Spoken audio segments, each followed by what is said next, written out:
Hello students, today we will going to discuss exercise 2.2 and the question number is second.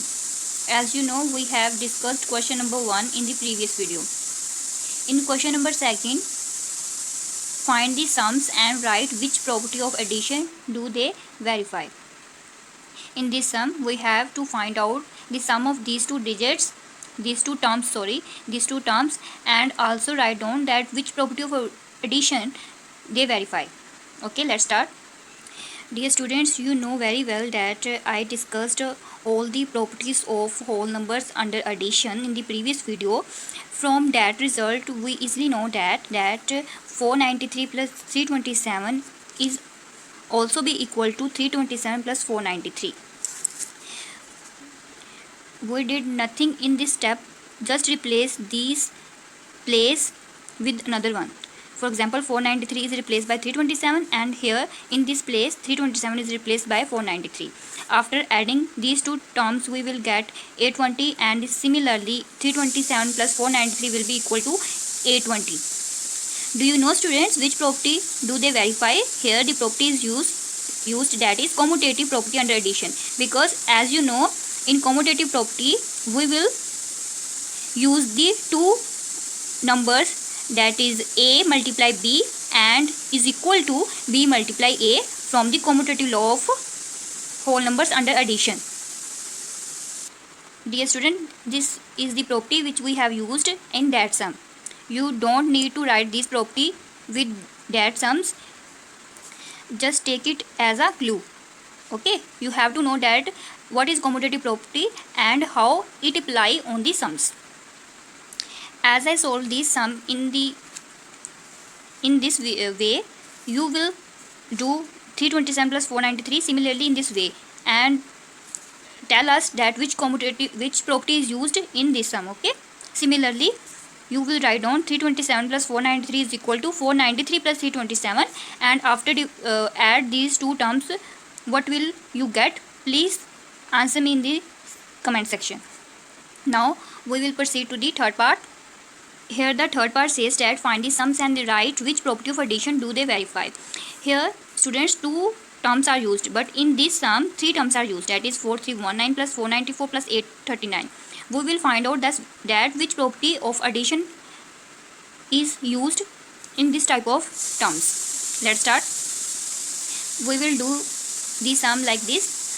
First of all, 4319 plus 494, 4319 plus 494, take it in the brackets, plus 839 is equal to, let it be 4319 be outside the brackets, and what about the rest of the part, that is 494 plus 839 in the another brackets. Now if we add these two terms we will get 4813 and what about this plus 839 is equal to 4319 is as it is, plus when we add 494 plus 839 we will get 1333. And after adding these two terms we will get 5652, and similarly when we add these two terms we will also get the value 5653. So students, do you know which property these sums is satisfy? Do you remember? I have discussed this part in the previous video, that a plus b in the bracket plus c is equal to, on the other sides a will be out from the brackets and rest of the part will be belongs to plus b plus c. So this type of arrangement is known as associative property under addition, and the reason is also be right here, that is a plus b plus c is equal to a plus b plus c. In this section a is outside the brackets and the rest of the variables are used in the bracket section. Like this way you will do this sum, that is 4319 plus 494 plus 839. Students, this sum is solved as the same manner that I solved this sum. Okay, you will try it as this sum. Now proceed to the another part. Here the fourth sum says that find each sum by suitable rearrangement using the properties of addition. As we have discussed students, properties of addition is same as that we have discussed in the second part and the third part. Here the three terms are used. Then what will we do? We will only classify these arrangement in such a way that we can say that which property we used in these sums, like this way. 1873 plus 500 plus 1127 be also be written in the form that 1873 is as it is plus reposition these two terms, we will get 1127 at the second position, and the third position we will include 500. We do nothing but change the position of these two terms by the commutative law of addition. You can also change the position of these two terms. It does not matter. Okay. Now put it in the braces. Okay, brackets plus 500. If we put the brackets in the first two terms, we will know that associative property is used here.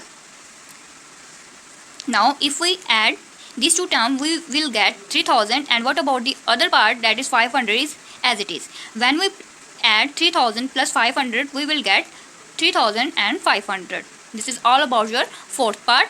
And similarly you will solve this sum. Here the four terms are used. Okay, four terms are used, and 2147 is as it is. Reposition these two terms, that is 9538 in the second position and 1125 in the third position, and what about the rest of the part is as it is, that is 776. Here if we rearrange the two terms, which property that it will satisfy? Do you remember, students? Here we are using the commutative law, and if we put the brackets outside these two digits, that is 2147 plus 953, put the brackets, and rest of the part is 1124 plus 776, put the brackets again on their terms, we will get using associative property. And by adding these two terms, we will get on the first behalf, that is 3100, and what about the other part is 1900. If we add these two terms, we will get 5000. This is the solution of your second part of fourth part. Hope you all guys understand that things clearly. Please try to solve the problems by yourself. If you have any confusion about these sums, you can message me on my WhatsApp number. One more thing, these sums will be easy for those students who take the videos of properties of addition of whole numbers very easily, or you can say deeply, because students without knowing about the properties, you can not able to understand this concept. So be serious and do your work with good handwriting. Okay, bye.